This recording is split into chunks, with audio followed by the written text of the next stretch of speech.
Hi there, I'm Robin Riddle with Brain Support Network, talking to you today from California.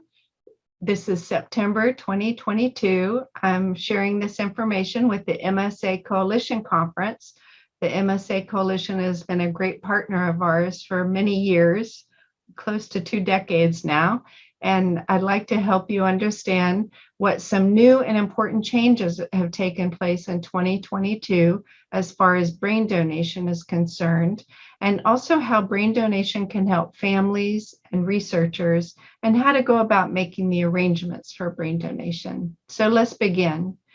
There are two key reasons for brain donation. The first is that it's the only means possible right now for a confirmation of a diagnosis of multiple system atrophy.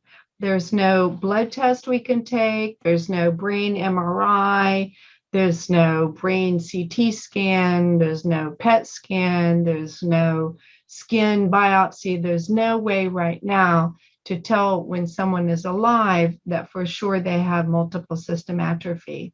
And in fact, about 40% of the time when a neurologist says someone has multiple system atrophy, they're wrong, they're flat wrong. And so it's important to have a brain donation or have a postmortem examination of the brain if you want to have a confirmed diagnosis. This diagnosis can provide closure and peace of mind to the family. It can provide an explanation for what the symptoms that the person suffered from, as to whether it was caused by MSA or something else. And this diagnosis can be helpful to children, grandchildren, and siblings in the case that something genetic is found, which doesn't happen very often. It's actually quite rare for something genetic to be found. Another reason is that brain donation enables research into the causes, treatments, and cure for MSA. The diagnostic criteria today is only based upon those in the past who have donated their brains, and it's only as good as our support for brain donation is. Brain tissue is required in addition to providing for genetic analysis, imaging studies, and validation of future biomarkers. Again, it's the only way to know for sure that someone has MSA, and that confirmed knowledge can help a variety of research. I'd like to give a couple of examples of brain bank studies where Brain Support Network has contributed significantly to these research studies. The first is a study published 7 years ago out of the Mayo Clinic. It was published in 2015, and it's called When Dementia with Lewy Bodies, Parkinson's Disease, and Progressive Supranuclear Palsy Masquerade as Multiple System Atrophy. There were 134 brains included in this study, and we at Brain Support Network provided 25% of the brains utilized in this study. So we're, of course, very appreciative to all the families and, of course, the people themselves who donated their brains.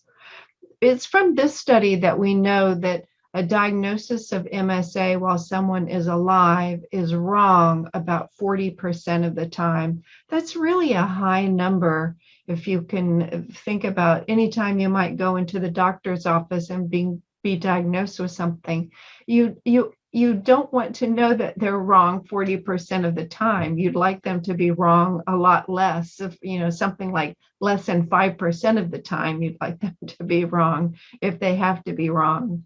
The most common diagnoses based upon this study done in 2015, if it wasn't MSA, that is, that the diagnosis was dementia with Lewy bodies or Parkinson's disease. There was another study also done by Koga out of the Mayo Clinic, and this was just published last year, July of 2021, and it's called The Clinical Features of Autopsy-Confirmed MSA. There were 171 brains included in this case, and it included 23 people who were not diagnosed with MSA during life, but instead were diagnosed with PSP, Parkinson's, or dementia with Lewy bodies. But in fact, these people had MSA, autopsy confirmed MSA. So from these 171 brains, we figured out, or the Mayo Clinic researchers figured out, that the diagnostic criteria for MSA needed fixing. And it confirmed that those with MSA pathology alone rarely develop dementia early on. So this was a conclusive finding that those with MSA very rarely have dementia in early stages of the disease. And early stages would mean the first 3 years. And again, in this case, Brain Support Network provided about a third of the brains utilized in this study. It was this study, among others, that figured out that the diagnostic criteria for MSA published back in 2018 was wrong.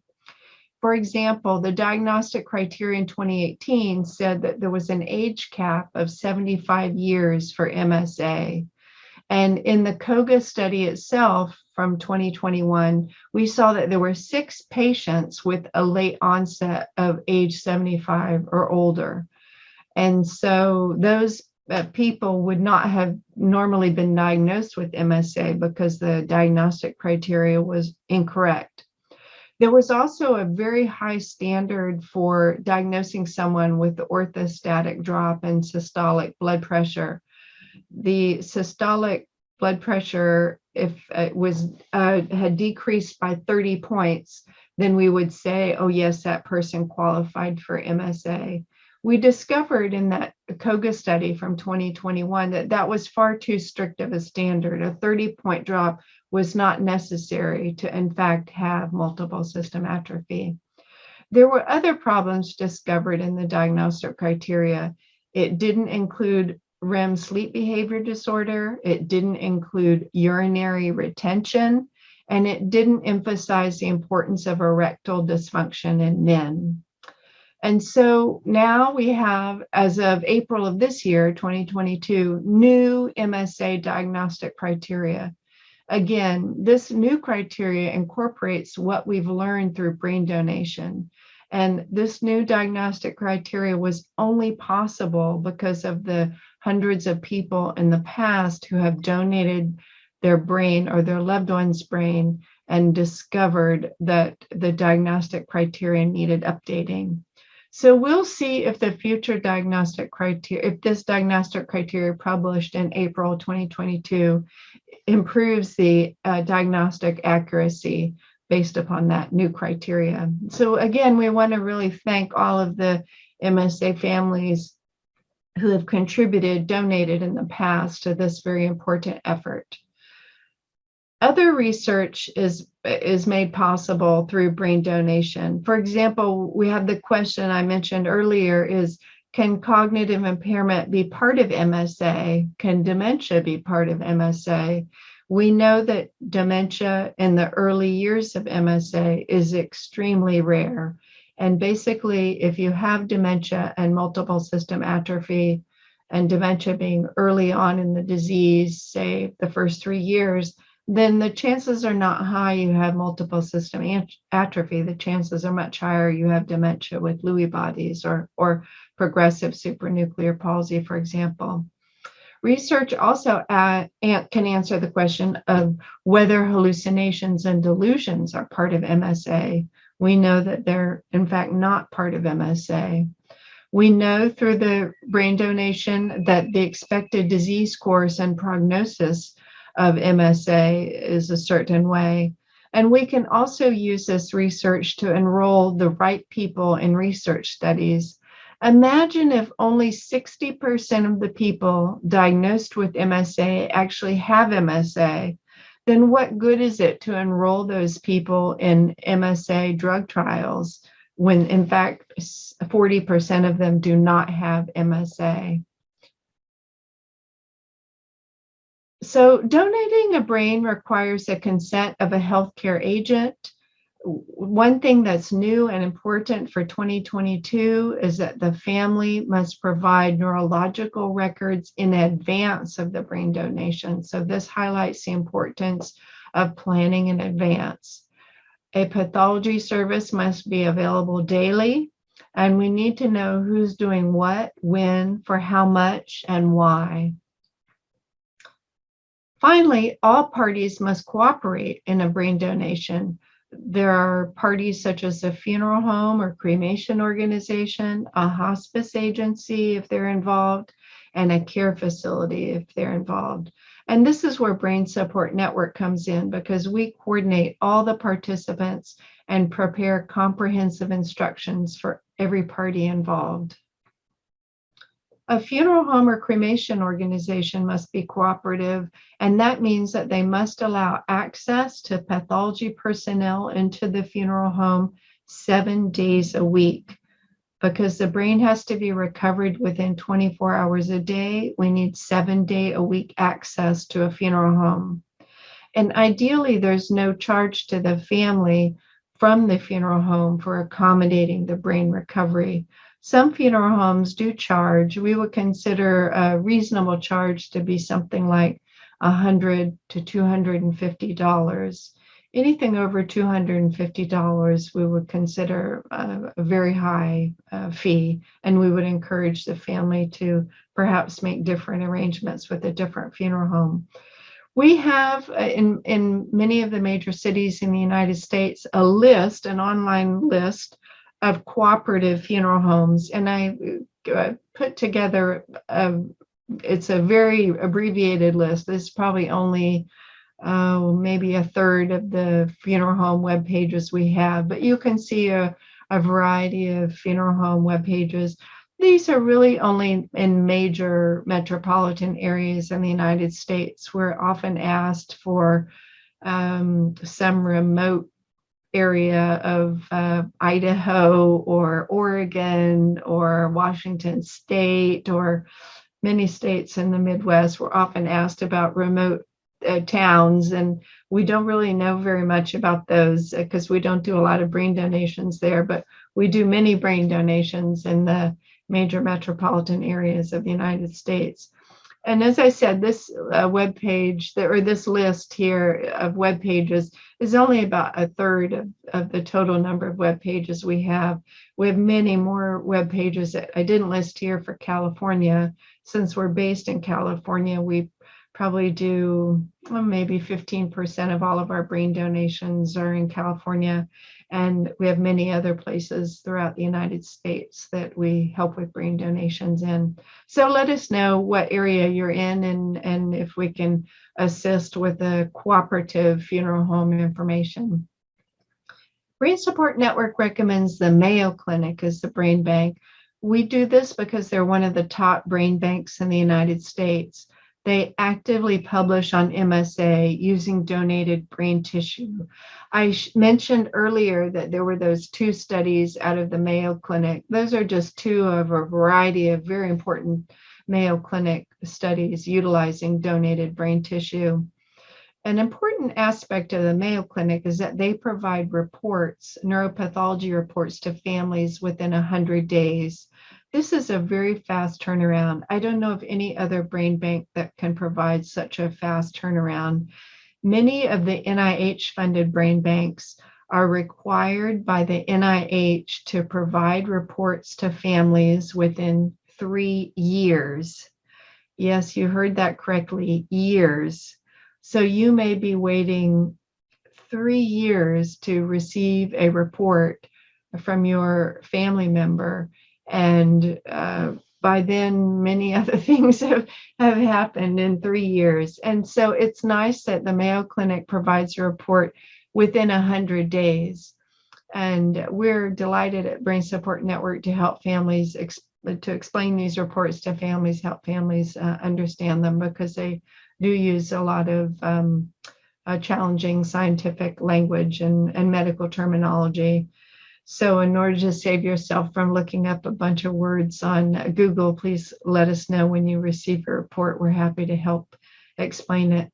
And again, I mentioned that families have to order neurological records and provide these to the brain bank. The brain bank also asks every family to provide a written timeline of symptoms and complete what we call a family questionnaire or a family narrative. This is a very easy report to provide for most families who've been keeping very close track of symptoms and timeline. There are some challenges that I've kind of already hinted about with regard to brain donation. The first is that the brain has to be recovered within 24 hours of someone's passing. So this is 24 hours can be a very short period of time when the situation is already very stressful. And so it's important to make arrangements in advance, because you don't want to be calling us after death has occurred, because then some amount of time's already gone by and we're scrambling and it's a very stressful situation. We're still happy to try to help you if death has occurred and you're calling us at that time, but always better to plan in advance. It's far less stressful for everyone. And as I mentioned, new in 2022 is that the Mayo Clinic now requires that all neurological records be at the brain bank at the time of the brain donation. Many medical clinics, major medical clinics, have online patient portals where records can be downloaded. And once a medical clinic learns of a patient's passing, generally online access to those patient portals is eliminated. And so it's very challenging to order neurological records after someone's already passed away. And many major medical clinics require death certificates to be provided. And with all of the work from home situation caused by the pandemic, the time frame for receiving a death certificate can now be on the order of 6 or 8 weeks. So it takes a long time. So that's why now Mayo is requiring that neurological records be provided in advance of the brain donation. Generally, families bear the cost of brain donation, and there's good news here on this front. In general, the cost of the family is about $750 to $1,000, and Cure PSP recently upped its grant amount to all MSA families to $1,000. So this is wonderful news, because it means that in general, the cost is paid for in full by this taxable grant that comes from Cure PSP. And we can provide information about how to receive that grant. It's very easy to receive the funds. It's very important that advance arrangements be made, because many organizations are involved. The funeral home or cremation organization, sometimes there's a body donation organization that's involved. There's a pathology service. We have to find someone who can do the brain recovery. And there's generally a hospice agency involved, and sometimes a care facility. Unless you're lucky enough to have those neurological records in your physical possession or digital online possession, unless you know that the funeral home is cooperative, and unless you know that a pathology service is available to you 7 days a week, last-minute inquiries about brain donation may not result in the brain donation. We may not succeed. We will certainly try, but the chances of success are far lower. So I'd like to suggest that you right now pause this recording, pause this webinar that you're listening to, and go to brainsupportnetwork.org, which is our website, and you'll see on the homepage 2 boxes on the left. You'll see a soon, S as in Sam, OON, or an immediate box. And I'm guessing that most of you watching this recording now are in the soon category.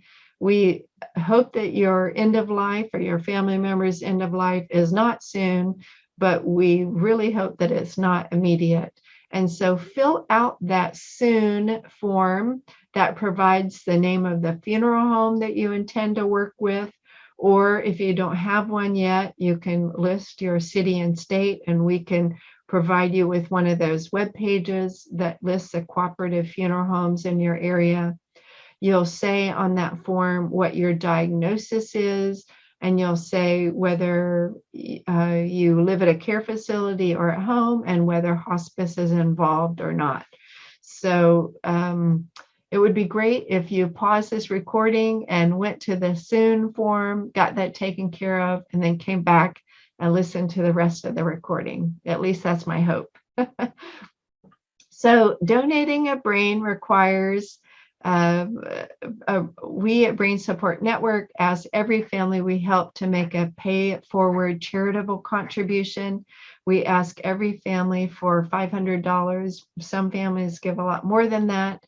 And we also welcome any memorial contributions. So you can ask family and friends to make memorial contributions, and that would certainly satisfy the $500 pay it forward charitable contribution request.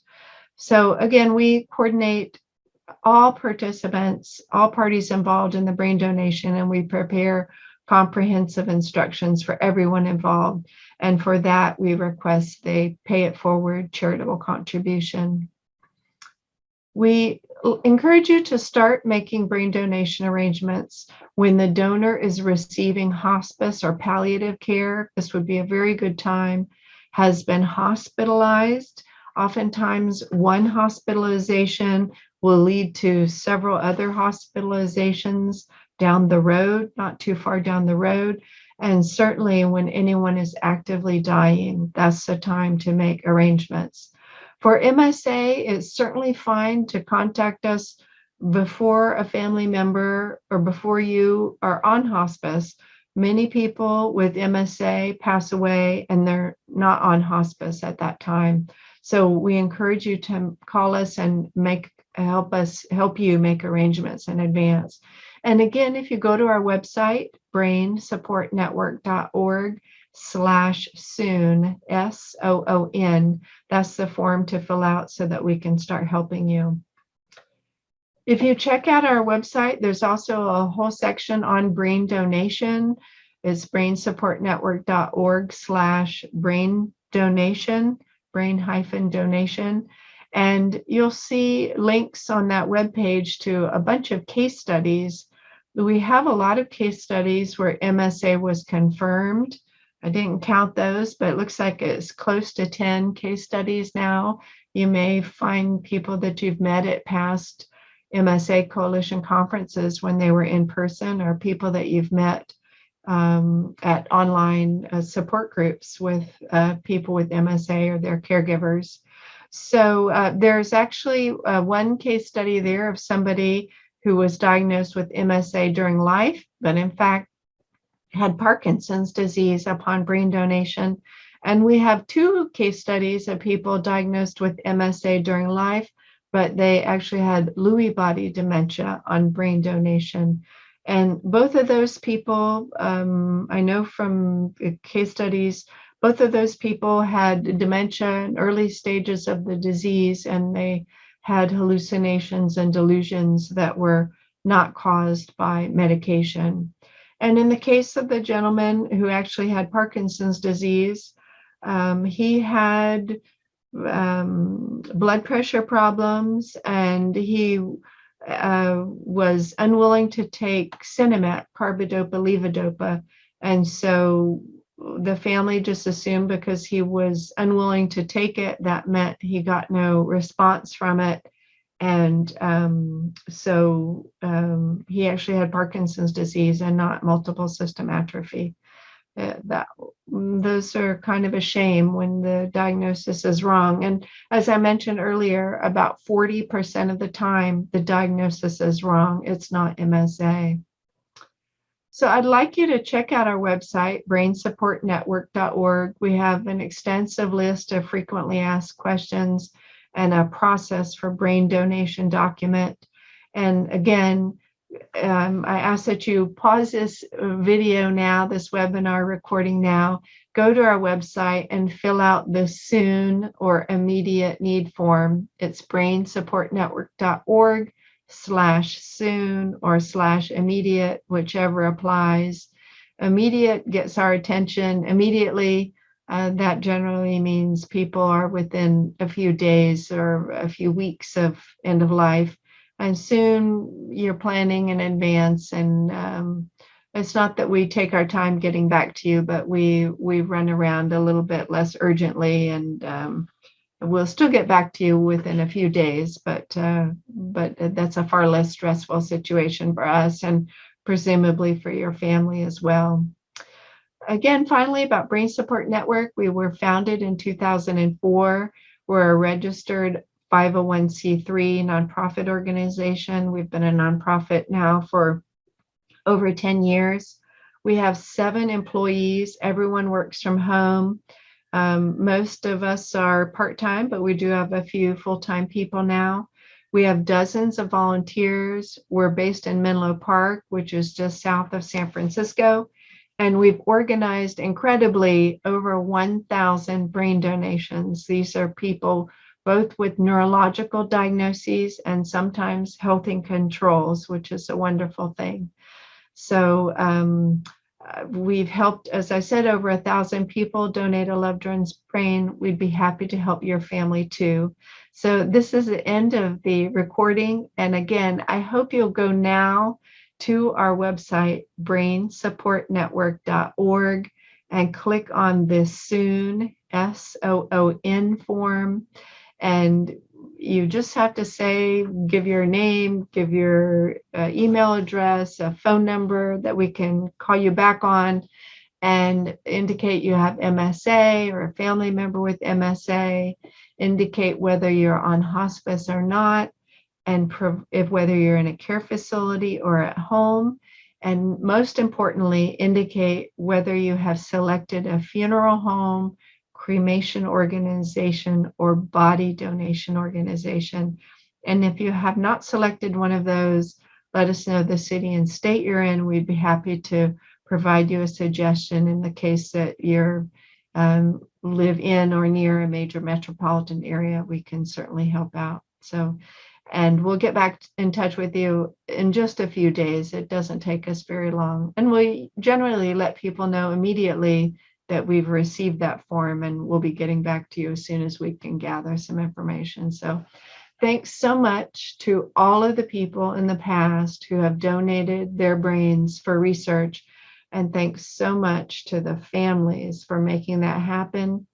And thank you to all the people who've already just now, in the midst of my recording, have put it on pause or are going right now to fill out the SOON form on our website. We'd be delighted to help you. Thank you so much to all of the MSA community. We really value our partnership with the MSA Coalition and all of the MSA families in the United States and around the world.